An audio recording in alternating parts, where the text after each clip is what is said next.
آپ نیکی کرتے ہیں، صدقہ کرتے ہیں، اجر فرشتے لکھتے ہیں، لیکن روزہ ایک ایسا عمل ہے، پیارے پیغمبر صلی اللہ علیہ وآلہ وسلم نے فرمایا کہ اللہ رب العالمین کہتے ہیں کہ الصوم لی وانا اجزی بہ، کہ روزہ مسلمان مرد میرے لیے رکھتا ہے تو اس کا جزا بھی میں عطا کرنے والا ہوں، اس کا کوئی بھی دنیا میں اس کا کوئی بدلہ نہیں دے سکتا، ہاں آخرت میں اللہ رب العالمین نے اس کا بدلہ جنت رکھا ہے۔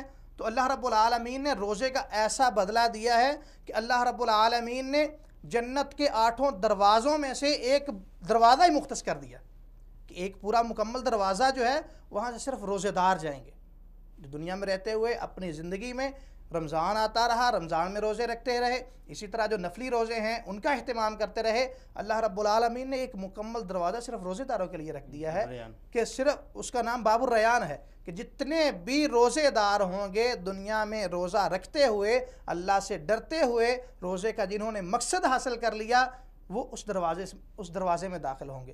اسی طرح نبی صلی اللہ علیہ وآلہ وسلم کا صحیح بخاری میں فرمان ہے، من صام رمضان ایمانا و احتسابا غفر له ما تقدم من ذنبہ، کہ جو بندہ رمضان کے روزے رکھتا ہے ایمان کی حالت میں اور نیکی سمجھتے ہوئے، ایک ایمان ہے، ایمان پختہ ایمان ہے، ایمان کیا ہے کہ اللہ رب العالمین کی طرف سے ہمیں آرڈر ہے، ہم نے اس کے اوپر عمل کرنا ہے، اور دوسرا نیکی سمجھتے ہوئے، اللہ سے اس کا اجر مانگتے ہوئے، اللہ سے اجر کی امید رکھتے ہوئے جو یہ کام کرتا ہے، نبی صلی اللہ علیہ وآلہ وسلم نے فرمایا غفر لہ ما تقدم من ذنبہ، اللہ رب العالمین اس کے سارے پچھلے گناہ معاف فرما دیتے ہیں۔ جی، گناہ معاف فرما دیتے ہیں۔ تو اس مقدس مہینے میں چونکہ ہمارے سامنے سب سے بڑے جو ایک رول ماڈل ہے، ایک مثال ہے، وہ رسول اللہ صلی اللہ علیہ وسلم ہے، ان کی زندگی جو ہے وہ ہمارے لیے ایک مکمل ضابطہ حیات ہے، اسی کے اوپر ہم اسی کی پیروی کرتے ہوئے اپنی زندگی کو بہترین بنا سکتے ہیں۔ تو رسول اللہ علیہ وسلم کا جو طرز عمل تھا رمضان المبارک میں وہ کیسا تھا؟ نبی مکرم صلی اللہ علیہ وآلہ وسلم رمضان المبارک میں قرآن کی تلاوت کا زیادہ اہتمام کیا کرتے تھے۔ جبریل امین علیہ السلام آتے اور نبی صلی اللہ علیہ وآلہ وسلم کے ساتھ دور کرتے قرآن کا، ان سے سنتے اور ان کو سناتے۔ یہ یہاں پر حفاظ کے لیے ایک بہترین نصیحت ہے، پیارے پیغمبر صلی اللہ علیہ وآلہ وسلم نے ایک بہترین نمونہ پیش کیا ہے کہ جو قرآن کے حافظ ہیں، جنہوں نے اپنے دل میں قرآن کو رکھا ہوا ہے، اپنے سینے میں قرآن کو محفوظ کیا ہوا ہے، ان کو یہ لازمی چاہیے کہ وہ رمضان المبارک کے مہینہ میں قرآن کو یاد بھی کریں اور ایک دوسرے کو سنائیں۔ ایک دوسرے کو سنائیں گے، پیارے پیغمبر صلی اللہ علیہ وآلہ وسلم کی سنت پر بھی عمل ہوگا، اور پیارے پیغمبر صلی اللہ علیہ وآلہ وسلم کا جو رمضان میں قرآن کا اہتمام ہوتا تھا اس کے اوپر بھی عمل ہوگا۔ اسی طرح پیارے پیغمبر صلی اللہ علیہ وآلہ وسلم رمضان المبارک میں قیام اللیل کا بھی اہتمام کیا۔ صحابہ کرام رضوان اللہ علیہم اجمعین کو باقاعدہ پہلے 3 دن جماعت کے ساتھ قیام اللیل کروایا اور پھر چوتھے دن نہ نکلے، امت کے لیے تخفیف کی وجہ سے، کیونکہ نبی صلی اللہ علیہ وسلم فرمایا اگر میں آ جاتا، مجھے پتا تھا کہ صحابہ جتنے ہیں مشتاق ہیں نیکی کرنے کے لیے، ان کے اندر جذبہ تھا، اہتمام تھا، حکم آ جاتا فوری عمل کرنا شروع کر دیتے، چون چرا نہیں کرتے، بس حکم نازل ہو گیا فوری عمل کر دیا۔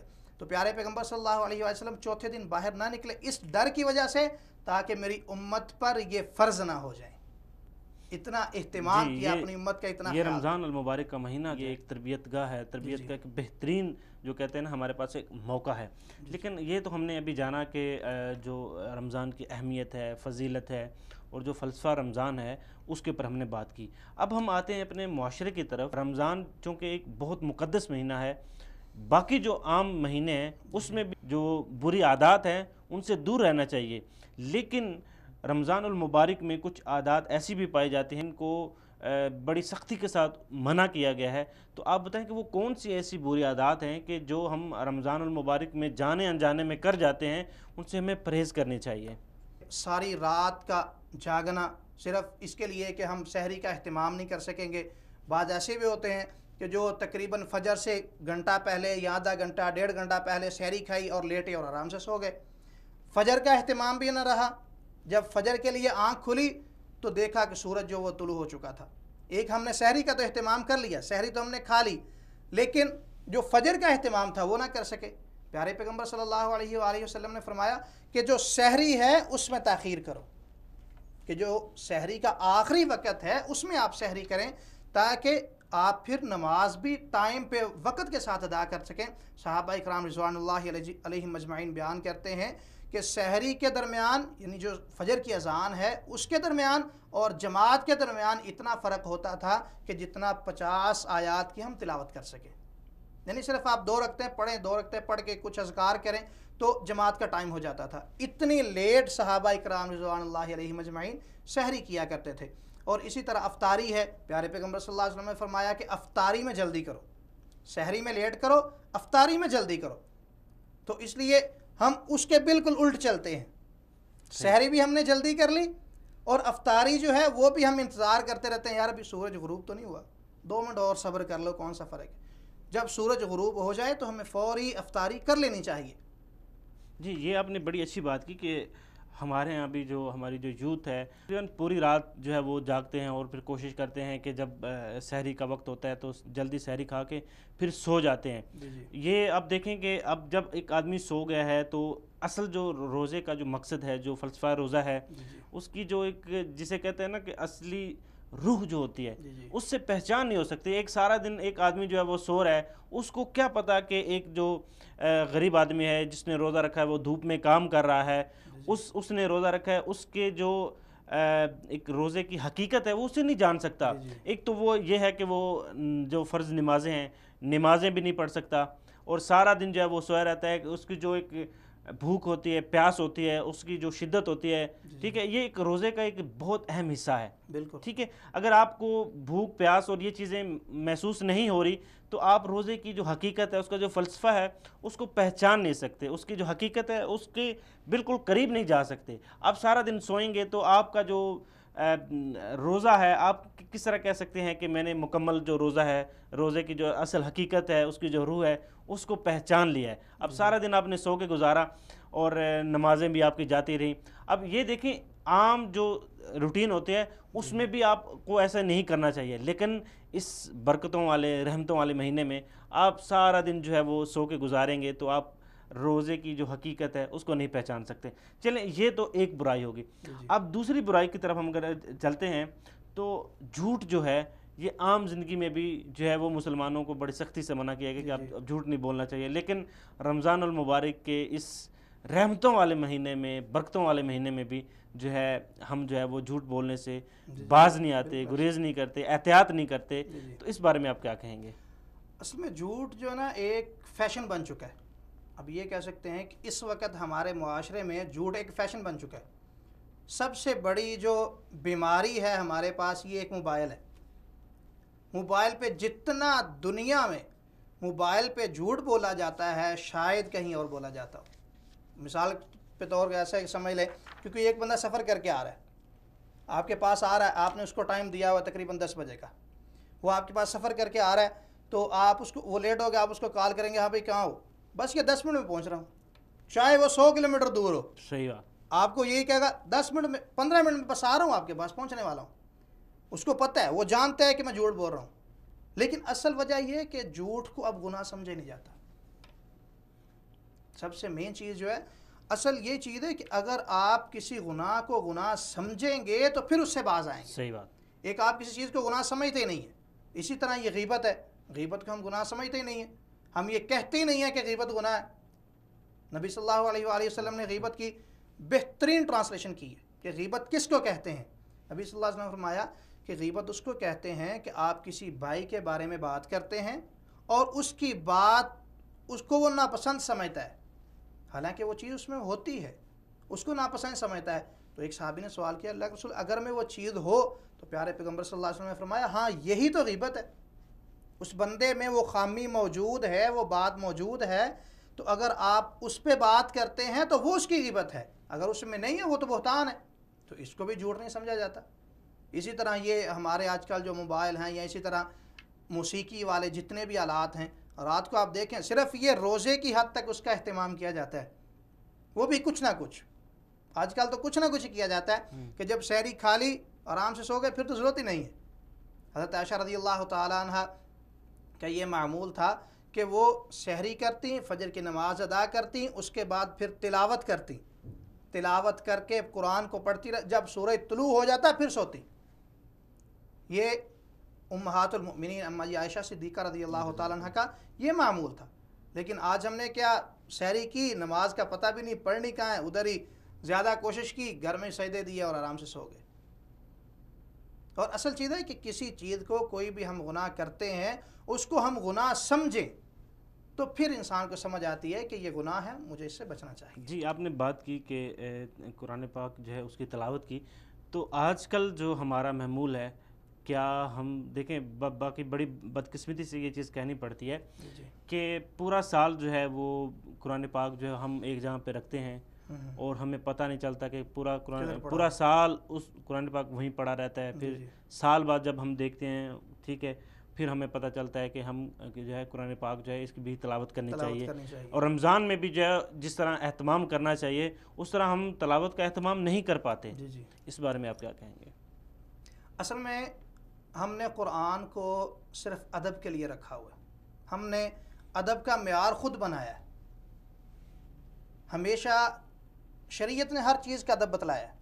نبی صلی اللہ علیہ وسلم کے بارے میں بھی بتلایا, لِتُؤْمِنُوا بِاللَّهِ وَرَسُولِهِ وَتُعَزِّرُوهُ وَتُوَقِّرُوهُ, کہ وہ قرآن پاک میں وہ بھی واقعہ موجود ہے کہ صحابہ کرام گئے اور جا کے مسجد میں بیٹھے ہوئے تھے اور اپنی آوازوں کو اونچا کیا, اللہ نے قرآن کو نازل کر دیا. یعنی یہ ادب ہے کہ نبی صلی اللہ علیہ وسلم کے سامنے بھی آپ قرآن کو ایسے اونچا نہ. قرآن کا ادب یہ ہے کہ قرآن کو پڑھا جائے اور اس کو سیکھا جائے.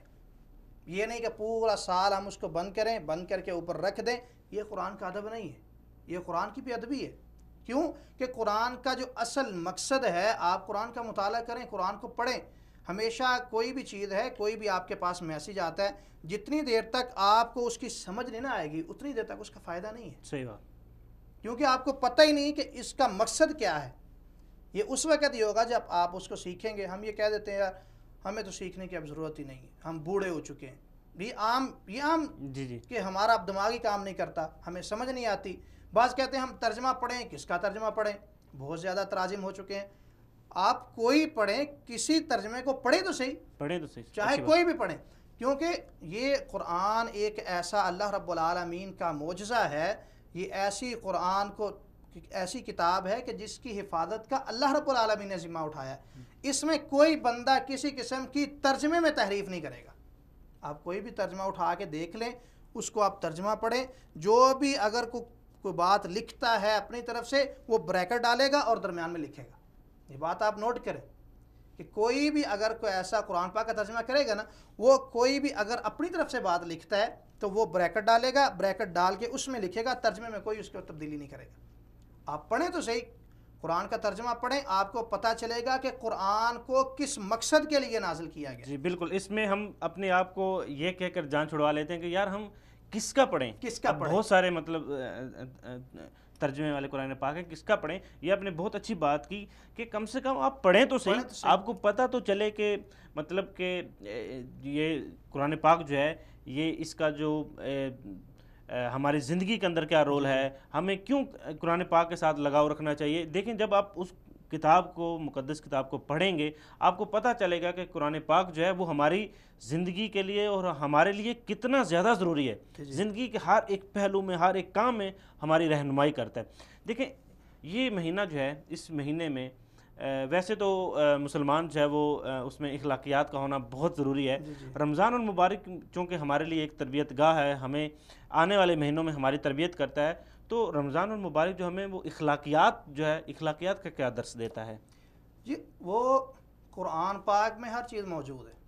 جس طرح اللہ رب العالمین نے رمضان کے ساتھ ہی قرآن کا ذکر کیا ہے کہ شہر رمضان الذی انزل فیہ القرآن ھدی للناس وبینات من الھدی والفرقان, کہ یہ لوگوں کے لیے ہدایت ہے. قرآن جو ہم نے نازل کیا ہے یہ ایک رمضان کے مہینے میں نازل کیا ہے, اور دوسرا یہ لوگوں کے لیے ہدایت ہے. تو آپ قرآن پڑھیں. حضرت عائشہ رضی اللہ تعالیٰ عنہ سے کسی نے سوال کیا نبی صلی اللہ علیہ وآلہ وسلم کے بارے میں, اخلاق کے بارے میں پوچھا کہ کیا چیز اخلاق کیا ہے, تو حضرت عائشہ رضی اللہ تعالیٰ عنہ فرماتی ہیں کہ کیا آپ نے قرآن کو نہیں پڑھا؟ قرآن میں اللہ رب العالمین نے مسلمان کے ساتھ حقوق, ایک دوسرے کے تعلقات, قرآن میں ہر چیز کو اللہ رب العالمین نے قرآن میں بیان کر دیا ہے. اور اسی طرح اخلاقیات کے بارے میں کہ قرآن ہمیں, رمضان ہمیں یہ درس دیتا ہے کہ ہم نے ایک دوسرے کی افطاری کروانی ہے. اگر کوئی امیر ہے وہ غریب کو اپنے گھر بلائے یا کہیں بھی اہتمام کرے، افطاری کروائے. جس طرح نماز میں ایک صف میں اکٹھا کر دیا ہے، اسی طرح رمضان میں ہر امیر غریب کو ایک دسترخوان پہ اکٹھا کر دیا. جی بالکل، یہ ہماری جو معاشرتی تفریق ہے، ہم نے جو ایک اپنے خود ساختہ معیار بنائے ہوئے ہیں. جی یہ جو مطلب کہ ہر ایک بندے نے اپنی ایک کلاس بنائی ہے کہ یہ ایلیٹ کلاس کا، یہ فلاں کلاس کا ہے. یہ جو کلاسز ہم نے بنائے ہوئی ہے، اس کلاس کو ختم کرنے کے لیے تمام مسلمانوں کو ایک پلیٹ فارم پہ اکٹھا کرنے کے لیے اور مساوی حقوق دینے کے لیے یہ ہمارے لیے ایک بہترین ایک درس ہے. دیکھیں جس طرح ہم نماز میں اور اسی طرح جب ہم حج میں اکٹھے ہوتے ہیں تو ہمارا کوئی تفریق نہیں ہوتی، کوئی کالا ہے، کوئی گورا ہے، کوئی عربی ہے، کوئی اجمی ہے، ہمیں کسی قسم کی کوئی تفریق نہیں ہوتی.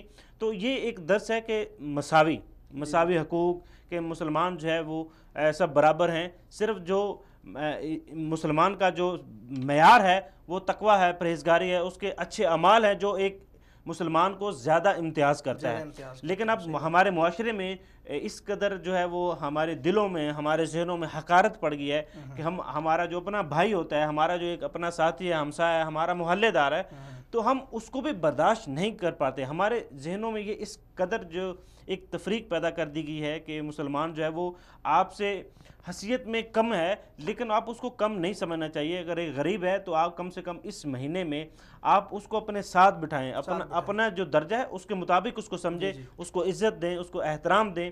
اور اس مہینے میں آپ کو چاہیے، اب دیکھیں بڑی بدقسمتی سے یہ بات کہنی پڑتی ہے کہ دیکھیں غیر مسلم جو ہیں ان کا ایک تہوار ہوتا ہے، وہ اس مہینے میں کیا کرتے ہیں کہ اپنے جو غریب عوام ہیں ان کو فیسیلیٹیٹ کرنے کے لیے، ان کو خوش کرنے کے لیے وہ کیا کرتے ہیں کہ روزمرہ کی جو زندگی، جو اشیاء ضرورت ہوتی ہیں ان کو وہ کم کر دیتے ہیں. جو عام جو زندگی میں جو لوگ چیزیں خرید نہیں سکتے، وہ اس مہینے میں ان کی قیمتیں جو ہیں وہ بالکل ڈاؤن کر دیتے ہیں، بالکل مطلب یوں سمجھ لیں کہ فری کے قریب قریب کر دیتے ہیں. لیکن ہمارے ملک میں جو ہے وہ اس مہینے میں آپ دیکھیں جو عام جو اشیاء ہوتی ہیں وہ اتنی زیادہ مہنگی ہو جاتی ہیں کہ جو عام لوگوں نے رمضان میں خریدنا چاہتے ہیں وہ بھی نہیں کہتے، وہ کہتے ہیں جی رمضان کے بعد خریدیں گے. اب دیکھیں یہ ہم کس طرح کہہ سکتے ہیں کہ ہم جو ہے وہ رمضان کے جو حقیقی معنی ہے اس کو سمجھ رہے ہیں، یا رمضان کے جو ہمیں درس دے رہے اخلاقیات کا اس کے اوپر عمل کر رہے ہیں. اب یہ دیکھیں ہمارے معاشرے میں ایسا کیوں ہے کہ باقی ممالک میں جو ہے وہ ان کے مہینے میں چیزیں جو ہے وہ سستی ہو جاتی ہیں، جبکہ ہم رمضان المبارک میں چیزیں مہنگی کر دیتے ہیں. ہماری پہلی بات تو کہ دین سے دوری ہے. پہلی بات جب قرآن کے حوالے سے وہ بھی ہم نے یہ اسی لیے بات کی کہ ہماری دین سے دوری ہے.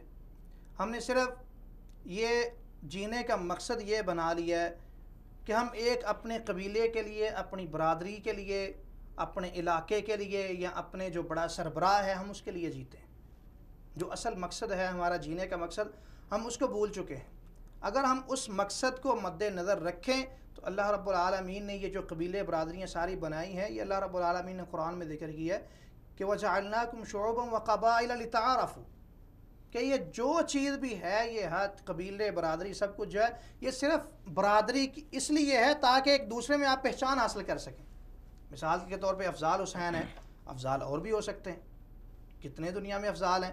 صرف آپ کو ایک برادری کے ساتھ منسلک اس لیے کیا ہے کہ تاکہ آپ کی پہچان ہو سکے. تو باقی ان اکرمکم عند اللہ اتقاکم، تو اللہ رب العالمین کے ہاں جو عزت والا ہے، احترام والا ہے، وہ تقوی والا ہے، جس کے اندر تقوی زیادہ ہے. جو تقوی اختیار کرتا ہے وہ اس ہر قسم کی مساوات کو ختم کر دیتا ہے. نہیں، جو اللہ سے ڈرنے والا ہے وہ چاہے امیر ہو، غریب ہو، کوئی بھی ہو، وہ اللہ کے احکامات کو مانتے ہوئے برابری، ہمیشہ وہ برابری کا درس دیتا ہے، ہمیشہ وہ برابری کی طرف بلاتا ہے کہ آؤ برابری کی طرف آؤ، اکٹھے مل کر بیٹھنے کا وہ درس دیتا ہے. وہ کسی کو بلندی کے لیے اور کسی کو کسی قسم کا ایسا درس نہیں دیتا. اب دیکھیں کہ ابھی رمضان المبارک کے مہینہ میں فطرانے کا حکم دیا گیا ہے، وہ بھی اسی وجہ سے دیا گیا ہے کہ جو بیچارے غریب لوگ ہیں وہ بھی آپ کی عید کی خوشیوں میں شامل ہو سکے. پیارے پیغمبر صلی اللہ علیہ وآلہ وسلم کے ایسے واقعات ملتے ہیں کہ نبی صلی اللہ علیہ وسلم صبح نکلے، دیکھا ایک چھوٹا سا بچہ رو رہا ہے، پوچھا کیا وجہ، کیا کیوں؟ میرے پاس نہیں ہے کچھ بھی. اٹھا کے لے گئے اماں جی عائشہ صدیقہ رضی اللہ تعالیٰ کے پاس، جا کے ان کو بٹھایا اور کہا اس کو کپڑے پہناؤ، اس کو نہلاؤ دلاؤ. کس وجہ سے؟ تاکہ وہ بچہ بھی ہماری عید میں شامل ہو سکے، یعنی برابر ہو سکے، جتنے بھی مسلمان ہیں سب یہ برابر ہو سکیں. رمضان تو ہمیں قرآن اور رمضان پیارے پیغمبر صلی اللہ علیہ وسلم کی سیرت ہمیں یہ درس دیتی ہے، صرف ہماری دین سے دوری کی وجہ سے ہم اصل رستے سے بھٹکے ہوئے ہیں۔ جی، رمضان المبارک ہمیں صبر کا درس دیتا ہے، اس بارے میں آپ کیا کہیں گے؟ چونکہ آپ نے دیکھا ہے کہ اکثر چونکہ ہم میں جو آج کل کے جو یوتھ ہے اس میں جو برداشت ہے وہ بہت کم ہے، تو روزمرہ معاملات میں اس طرح ہوتا ہے کہ بعض کا جو ہے وہ غصے کی حالت میں ہم ایک دوسرے کو یہ کہہ دیتے کہ بھائی آپ مجھے نہیں بلائیں، میں روزے کی حالت میں ہوں۔ تو جو صبر کا ایک جو معیار ہے وہ گرتا جا رہا ہے۔ آخر یہ ہم اس قدر مطلب اس سٹیج پہ کیوں پہنچ چکے ہیں کہ ہم جو ہے وہ ہمیں عدم برداشت بالکل ختم ہو چکا ہے، برداشت بالکل ہے ہی نہیں، اور پھر رمضان المبارک میں ہم جو ہے مطلب دوسرے لوگوں کے اوپر یہ بات جتلا رہے ہوتے ہیں کہ ہم روزے کی حالت میں ہیں، تو مطلب اپنے جو کام ہے وہ اپنے کام سے کام رکھیں، مطلب ہم ہر اس چیز کو وہ فوکس کرتے ہیں کہ بھائی میں روزے کی حالت میں، اپنے آپ کو ہم زیادہ فوقیت دے رہے ہوتے ہیں کہ ہم جو روزے کی حالت میں، تو مطلب جس طرح یوں آپ کہہ سکتے ہیں کہ ہم دوسرے لوگوں پہ احسان کر رہے ہوتے ہیں کہ جی ہم روزے کی حالت میں، اس بارے میں آپ کیا کہیں گے؟ اصل میں روزہ جو ہے یہ اصل صبر ہی ہے، کہ دیکھیں کہ یہ صرف اللہ رب العالمین کی طرف سے ایک منع کردہ چیز ہے۔ آپ کے پاس حلال چیزیں موجود ہیں، کھانا پینا سب کچھ آپ کے پاس موجود ہے، سامنے پڑا ہوا ہے، افطاری کا ٹائم نہیں ہوا، سامنے پڑا ہوا ہے، آپ دیکھ رہے ہیں، کھا بھی سکتے ہیں، طاقت بھی رکھتے ہیں، صرف صبر کی وجہ سے اپنے صبر آپ اس کو نہیں کھا رہے۔ کہ اللہ رب العالمین کی طرف سے حکم ہے کہ آپ نے اتنی دیر تک یہ کھانا نہیں جب تک اذان نہ ہو جائے۔ صحیح، سامنے کوئی چیز پڑی ہو، انسان سے صبر ہوتا ہے؟ نہیں ہوتا۔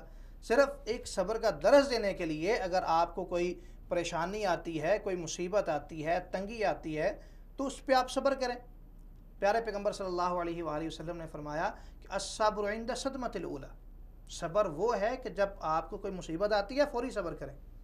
یہ نہیں کہ جو بھی باتیں منہ میں تھی وہ ساری نکال لیں، اس کے بعد کیا دیا ہمارا تو صبر ہی ہے۔ صبر یہ چیز نہیں ہے، صبر یہ ہے کہ آپ شروع سے لے کر آخر تک صبر کریں۔ صحیح بات۔ تو دوسری بات یہ ہے کہ نبی صلی اللہ علیہ وسلم فرمایا آپ کو کوئی ایسا تنگ کرتا ہے، کوئی پریشان کرتا ہے، تو بس آپ کو اس کو اتنا کہہ سکتے ہیں کہ بھئی میں روزے دار ہوں، انی صائم، حدیث کے الفاظ ہیں کہ انی صائم، میں روزے دار ہوں، مجھے تنگ نہ کریں۔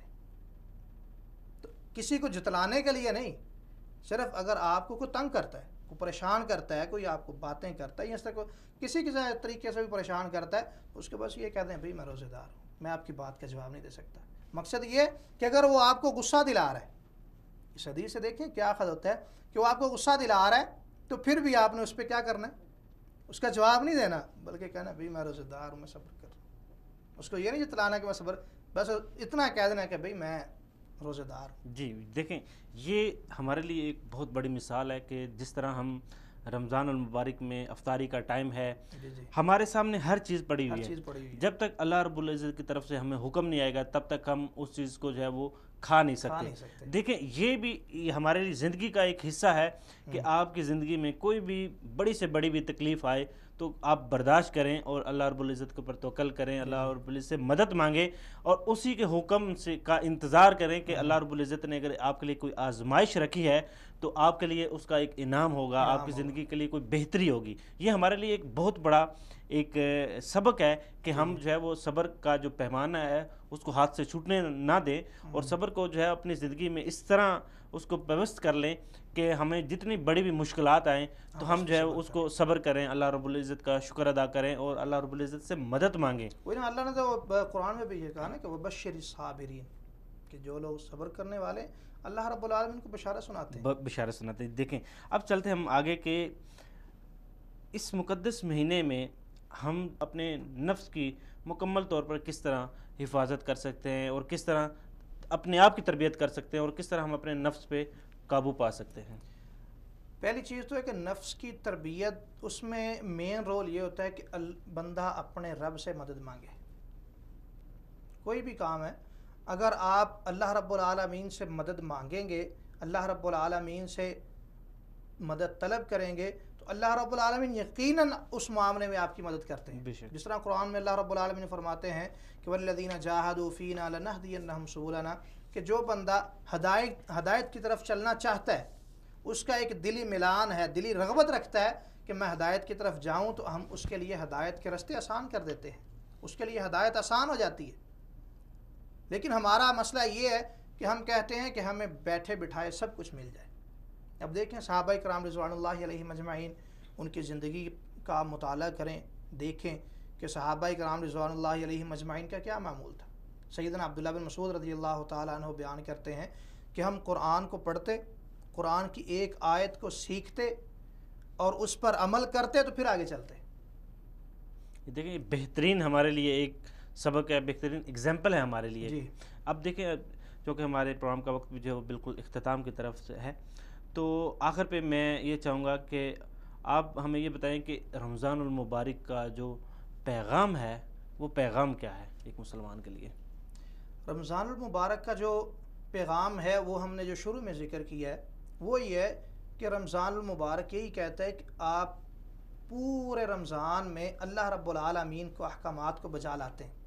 پورے رمضان میں ہر مسلمان کی، ہر مومن کی یہ خواہش ہوتی ہے کہ ہم رمضان میں جتنی ہو سکے ہم نیکیاں کریں. تو اسی طرح جو باقی 11 مہینے ہیں اس 11 مہینوں میں بھی یہ معمول ایسا رہنا چاہیے. بالکل آپ دیکھیں کہ معاشرے میں آپ غور کریں کہ رمضان مبارک آتا ہے، مسجدیں ماشاءاللہ بھر جاتی ہیں، ماشاءاللہ لوگ صدقہ و خیرات زیادہ سے زیادہ کرنا شروع کر دیتے ہیں. بالکل جو ہی عید پڑھتے ہیں وہی مسجد ہوتی ہے، وہی اہل علاقہ ہوتے ہیں، وہی محلے والے ہوتے ہیں.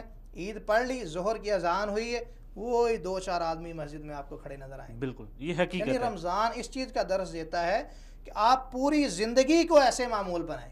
جس طرح رمضان میں آپ اللہ رب العالمین کے احکامات کو بجا لاتے ہیں، اسی طرح باقی جو آپ کے 11 مہینے ہیں ان میں بھی آپ اسی طرح جو ہے اپنی زندگی کے معمول کو اسی طرح رکھیں، کیونکہ انسان کا پتہ نہیں اللہ رب العالمین نے انسان کو کتنی زندگی عطا کی ہے. یہ تو رمضان آپ کا گزر گیا، تو اس کے بعد اگلا رمضان آپ کی زندگی میں آئے گا یا نہیں آئے گا یہ کسی کو علم نہیں. جی بالکل، آپ نے بڑی خوبصورت بات کی ہے کہ یہ اللہ رب العزت کی طرف سے خاص تحفہ ہوتا ہے. بہت سارے آپ کے ایسے عزیز و اقارب، بہت سارے ایسے آپ کے جو ہیں چاہنے والے، وہ اس رمضان میں دیکھیں پچھلے رمضان میں آپ کے ساتھ تھے، ٹھیک ہے، آپ نے وہ رمضان ان کے ساتھ گزارا، لیکن اس رمضان میں دیکھیں بہت سارے ایسے لوگ جو ہیں جو آپ کے ساتھ تھے، جو آپ کے قریبی تھے، وہ اس رمضان میں آپ کے ساتھ نہیں ہیں. زندگی اور موت جو ہے اللہ رب العزت کے ہاتھ میں ہے کہ آگے جو رمضان آئے گا اس رمضان میں آپ جو ہے حیات ہوں گے کہ نہیں ہوں گے. یہ ہمارے لیے ایک بہت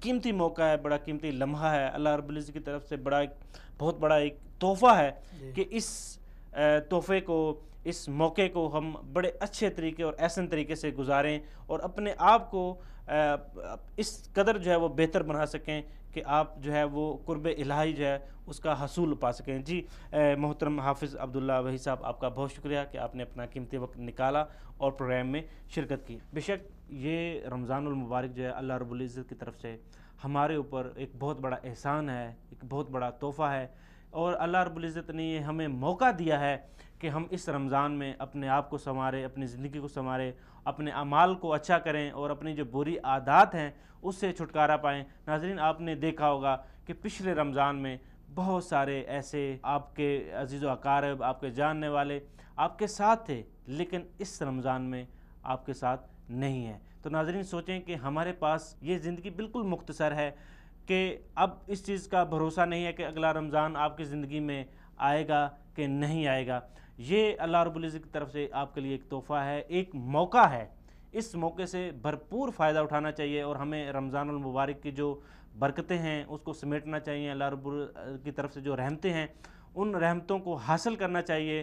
رمضان مبارک میں ہمیں زیادہ سے زیادہ نیک عمال کرنے چاہیے، قرآن پاک کی تلاوت کرنی چاہیے اور کوشش کرنی چاہیے کہ جتنی بھی بری عادات ہیں ان بری عادات کو ترک کرنا چاہیے. اور یہ وقتی طور پہ نہیں، ان کو مستقل طور پہ ترک کرنا چاہیے. اور جو اچھی چیزیں ہیں، جو اخلاقیات ہیں، جو اللہ رب العزت کی طرف سے احکامات ہیں، ان کو اپنی زندگی میں شامل کر کے وقتی طور پہ نہیں بلکہ مستقل طور پہ شامل کر لیں تاکہ اپنی دنیا اور آخرت دونوں کو ہم سنوار سکیں. جی ناظرین آپ کو ہمارا یہ پروگرام کیسے لگا؟ اپنی قیمتی فیڈ بیک ہم تک ضرور پہنچائیں. ملتے ہیں اگلے پروگرام میں، تب تک کے لیے السلام علیکم.